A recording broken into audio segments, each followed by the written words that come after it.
పైకి లీటర్లా కనిపించే ప్రతి ఆయిల్ ప్యాకెట్ లీటర్ కాకపోవచ్చు, కానీ ఫ్రీడమ్ ఆయిల్ ప్యాకెట్ లో మాత్రం ఖచ్చితంగా లీటర్ నూనె ఉంటుంది. సో ఇప్పుడు మీరే అన్నారు ఆయనైతే ఆ వేలో రాగలదు, నేనైతే ఈ వేలో రాలేనని చెప్పారు కాబట్టి. బట్ చాలా కష్టం. ఒకే కాంపౌండ్ లో ఇద్దరు రాజకీయ నాయకులు, అల్లుళ్ళు ఎవరిని మెప్పించాలి, ఎవరిని నో చెప్పాలి, ఎవరికి ఎస్ చెప్పాలో కూడా ఆయనకి చాలా ఇబ్బందికరమైన ఒక ఇదని చెప్పుకోవచ్చు.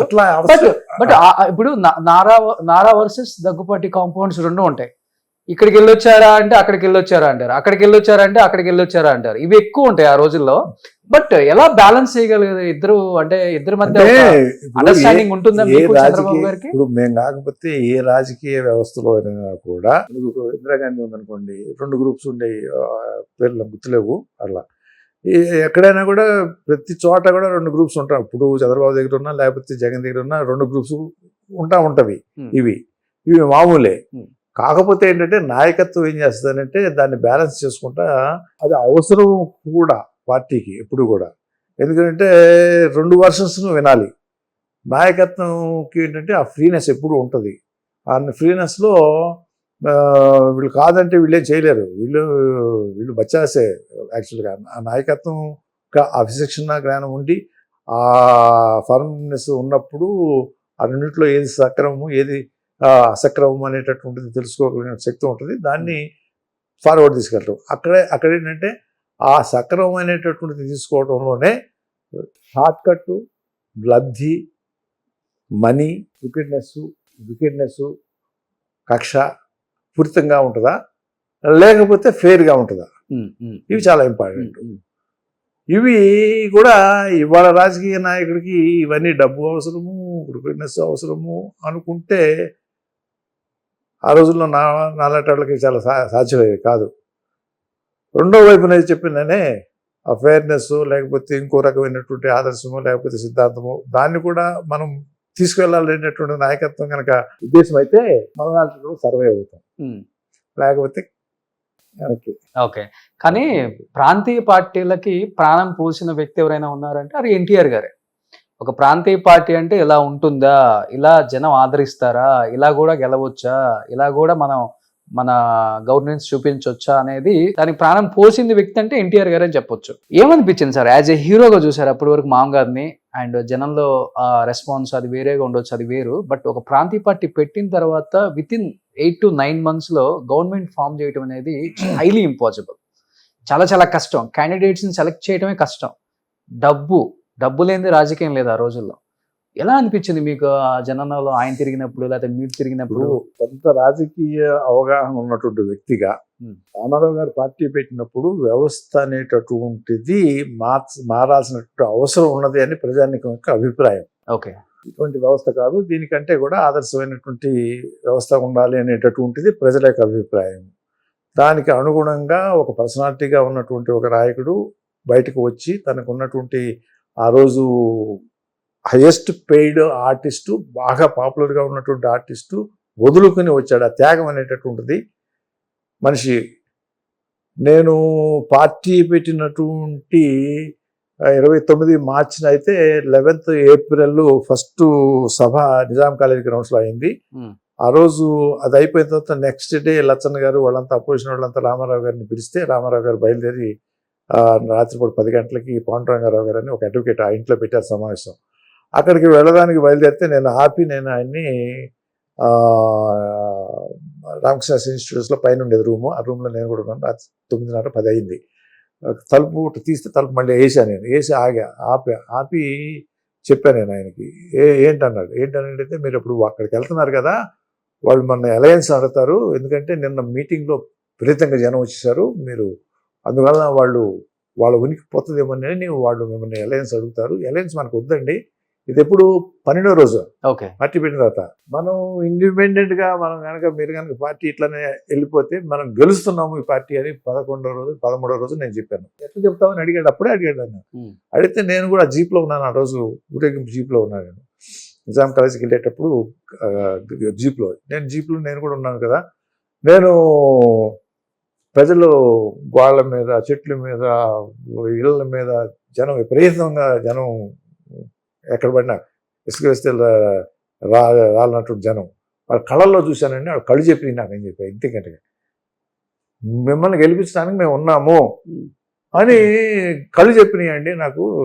అందువల్ల మీరు గెలుస్తారు 12 రామారావు గారు పెట్టి ఇందిరాగాంధీ మీద పోటీ చేసి గెలుస్తాము అనేటటువంటి ఆలోచన ఎంత ఉందో ఆయన నాకు తెలియదు, కానీ నాకు మాత్రం అనిపించింది అని చెప్తున్నాను. ఉమ్, ఉమ్. తర్వాత శ్రీనారాయణ గారిని రిటైర్డ్ టీచర్ ప్రిన్సిపల్ పొన్నూరు, ఆయన 3వ రోజు ఆ సభకు వచ్చాడు. అప్పుడు బ్యాడ్జ్లు మేమే అమ్మాము యాక్చువల్గా, పెద్ద కదిలి రా అని చెప్పారు, లేకపోతే ఎన్టీ రామారావు గారి బ్యాడ్జెస్, స్టీల్ బ్యాడ్జెస్ అవి ఉన్న. ఆ బ్యాడ్జ్ ఉంటే ఇప్పటికీ వాడు ఆ మొదటి రోజు ఉన్నట్టు లెక్క. ఇప్పటికీ చాలా మంది దగ్గర ఉంటాయి ఓకే. Steel badge. ఉమ్. అవన్నీ పెట్టించి నేనే 20 మందిని కుర్రాళ్ళు పెట్టించి స్టీల్ బ్యాడ్జ్ అవి పెట్టుకుని వచ్చాడు. వచ్చి రామారావు గారి దగ్గర ఇట్లా కూర్చున్నాడు. పున్నూరు నుంచి శ్రీమన్నారాయణ ఆయన పేరు.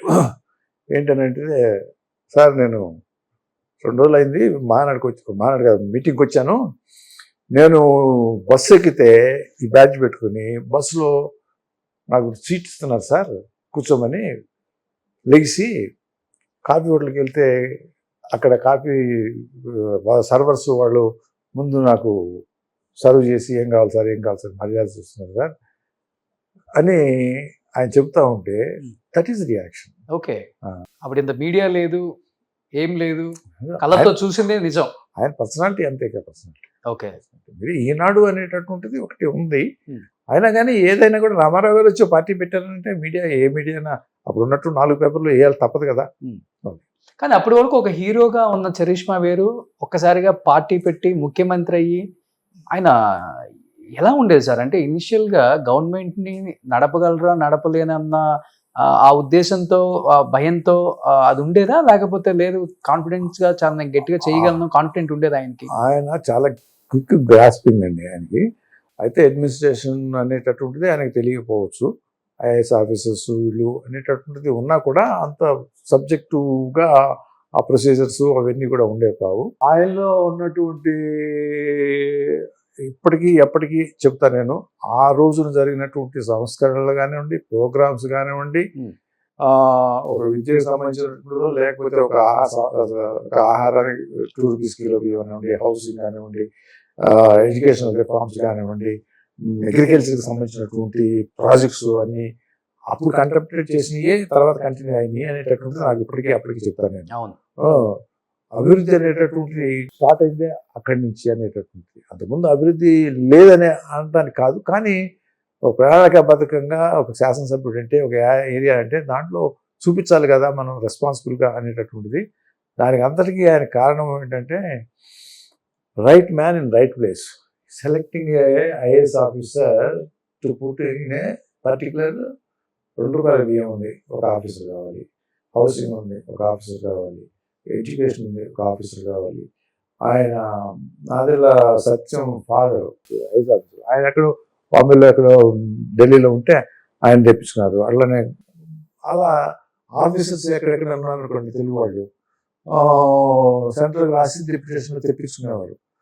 ఆఫీసరు హానెస్టు, కరెక్టు, ఆయన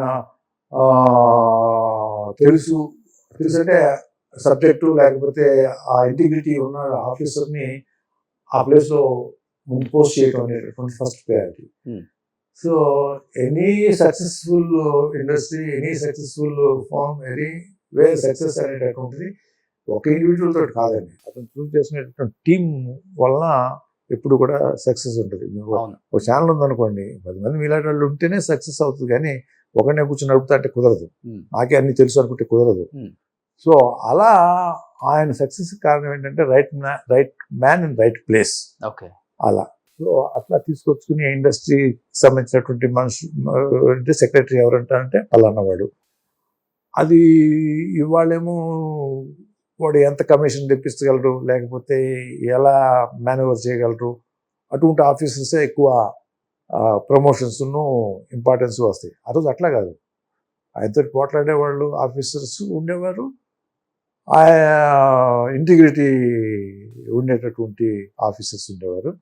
అలా ఆయన నేర్చుకున్నారు, చాలా షార్ట్ పీరియడ్లో నేర్చుకున్నారు. He is able to manage the show. Okay.